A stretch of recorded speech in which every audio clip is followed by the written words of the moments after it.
Hoje estaremos meditando nas 7 palavras de Jesus. Ano após ano, as igrejas se reúnem nessa época para meditar naquilo que é chamado as 7 últimas palavras de Jesus, ou as 7 frases. Os colegas que me antecederam, eles já meditaram na primeira e na segunda frase, e ficou sob a minha responsabilidade meditar na terceira frase. Ainda outros colegas o farão durante o dia, meditando na quarta, na quinta, na sexta e finalmente na 7ª frase. A minha oração é que seja um momento de profunda edificação para os irmãos. Eu falarei sobre a terceira palavra, como eu já disse, a partir de João, capítulo de número 19, versos 26 e 27, que diz assim: Vendo Jesus sua mãe e junto a ela o discípulo amado, disse: Mulher, eis aí teu filho. Depois disse ao discípulo: Eis aí tua mãe. Dessa hora em diante, o discípulo a tomou para casa. Oremos. Santo Deus, fala-nos, Senhor, através da tua palavra, e que o doce Santo Espírito, o Divino Mestre, aclare as nossas mentes, para que possamos entender o texto sagrado, Pai. É no nome de Jesus que nós te oramos e também te agradecemos. Amém. Irmãos, nós vivemos dias difíceis, vivemos dias de solidão, onde muitos estão reclusos dentro das suas casas por causa da pandemia que vivemos.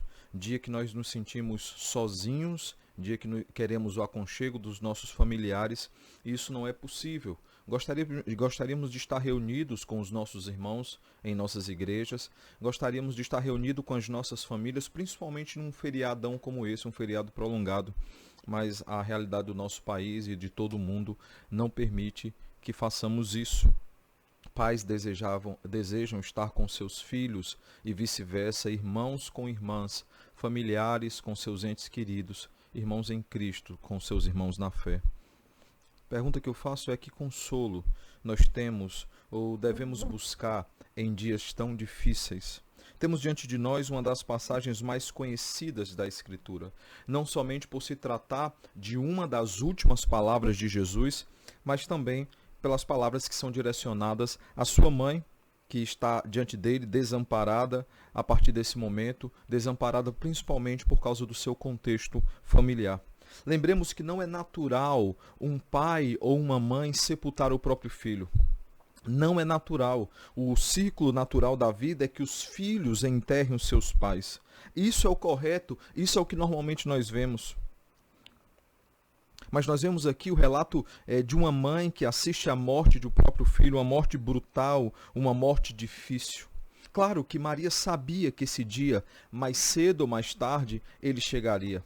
Maria sabia que mais cedo ou mais tarde ela estaria diante dessa cena.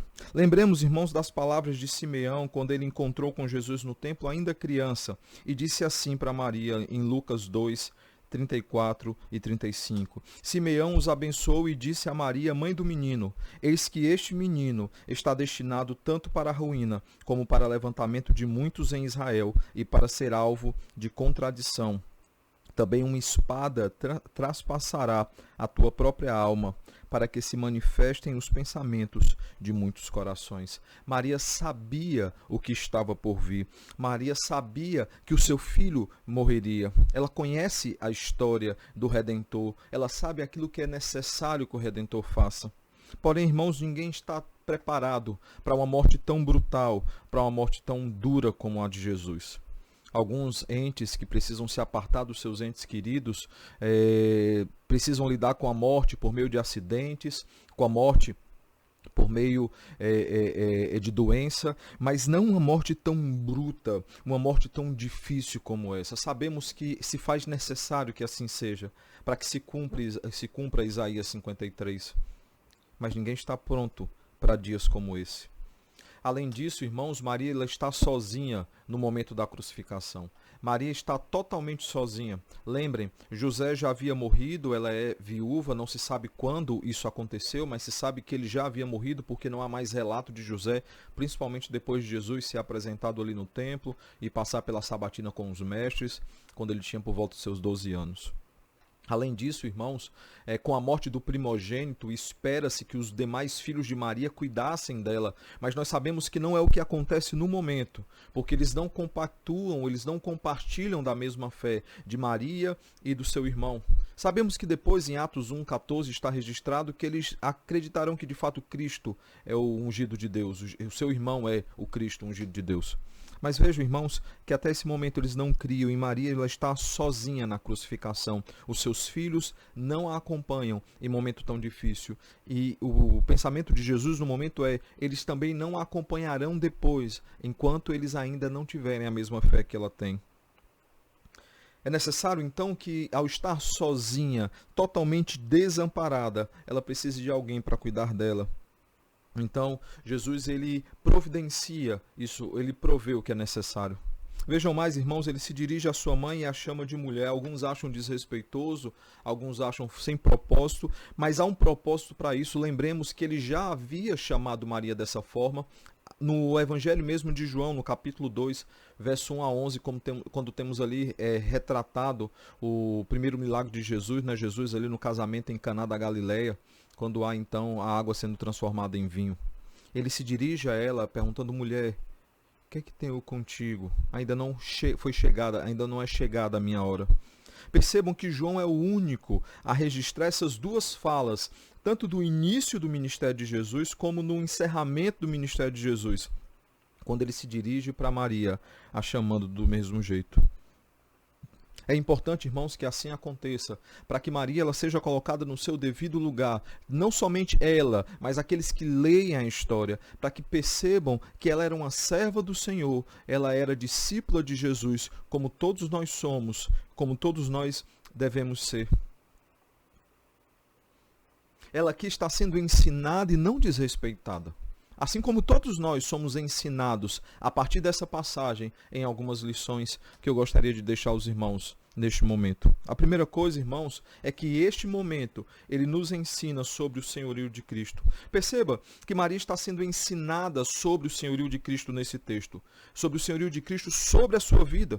Muito mais do que seu filho, ela é o Senhor da sua vida. Muito mais do que o filho que foi nela gerado, ele é o Filho de Deus encarnado, o Salvador do mundo e o Senhor da história.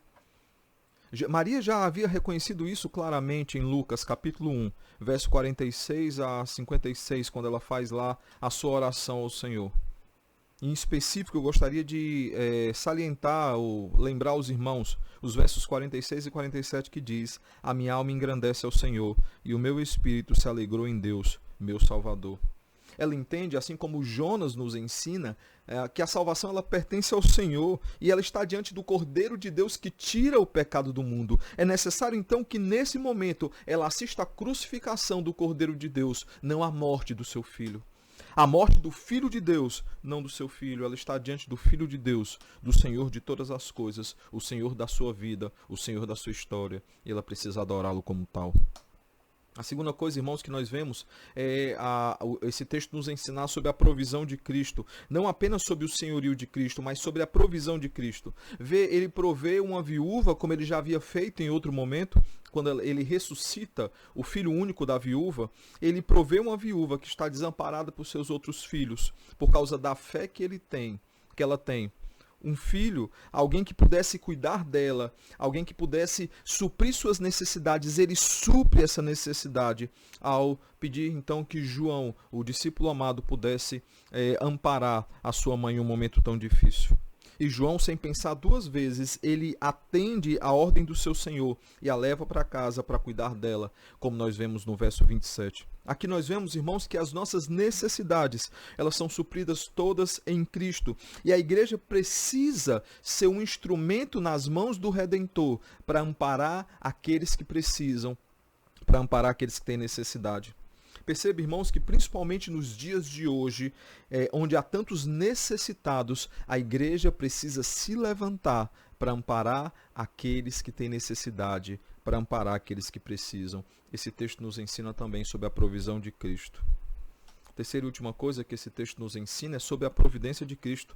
Perceba, irmãos, que logo após suprir as necessidades de Maria, no verso 27, o verso 28 diz: depois, vendo Jesus que tudo já estava consumado. Perceba, irmãos, eu não pretendo entrar nas próximas frases, Não é o meu propósito aqui, outros o farão, outros pastores estarão pregando sobre os textos que virão, as outras falas, mas perceba aqui, irmãos, que o texto deixa bem claro que esse cuidado com Maria, pelo menos o Evangelho de João, é a última etapa que faltava para que Jesus, então, suprida todas as questões, consumada todas as coisas, ele pudesse, então, dizer as suas últimas palavras, a quarta, a quinta, a sexta e a sétima. Percebam que o texto deixa muito claro que aquilo que precisava ser feito já estava feito, não havia mais nada que precisasse ser cumprido ou que precisasse ser feito, a não ser as palavras que virão depois, porque quando ele diz tenho sede, o texto diz claramente no verso 28 que ele fala isso conforme aquilo que estava predito nas Escrituras.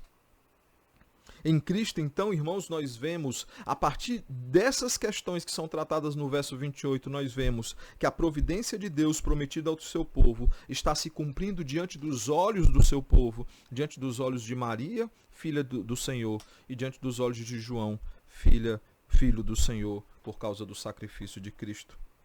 Lembra, irmãos, a santidade e a justiça de Deus clamavam pelo pagamento da dívida. E o que nós vemos aqui nessa história é que o santo e justo Deus providenciou o pagamento através do seu Filho Jesus, morrendo na cruz pelos nossos pecados. A pergunta que eu faço é, irmãos, que lições ou aplicações nós podemos tirar nesse texto a partir desses elementos que foram então apontados? O primeiro deles é, irmãos, esse texto nos ensina sobre reconhecermos que Cristo é o Filho de Deus, Senhor e Salvador das nossas vidas. É necessário, irmãos, que ao nos colocarmos diante do Senhor, do Cristo, nós reconheçamos que Ele não é o psicólogo dos psicólogos, o mestre dos mestres, o melhor amigo. Ele é o Senhor dos senhores, o Rei dos reis, o Salvador da igreja, o Senhor da nossa história. Devemos nos colocar diante dele, exclamando em alta voz: Ele é o Cordeiro de Deus, que tira o pecado do mundo e que por meio do seu sangue retirou de sobre nós o escrito de dívida que estava sobre nós e foi encravado no madeiro. A segunda coisa, irmãos, que nós vemos é que esse texto nos ensina sobre sermos instrumentos nas mãos do Redentor, para ampararmos aqueles que precisam do cuidado de Cristo, não somente o cuidado espiritual, mas também um cuidado físico. Que em dias como esse de pandemia, a Igreja do Senhor se levante para amparar os necessitados, as viúvas que precisam de cuidado, os órfãos que precisam de cuidado, os necessitados que precisam de alimento, tantas pessoas que estão ficando desempregadas, e a Igreja precisa, assim como as igrejas da Macedônia, dar além das suas posses para amparar aqueles que precisam. A terceira e a última coisa, irmãos, que esse texto nos ensina é sobre confiarmos na perene salvação consumada na cruz, pois nessa salvação nós temos verdadeira salvação, de fato fomos redimidos, de fato fomos libertos pelo sangue do Cordeiro. Que somente ao Deus Pai, ao Filho e ao Espírito Santo seja toda a glória, por todo e todo sempre. Amém. Que Deus nos abençoe.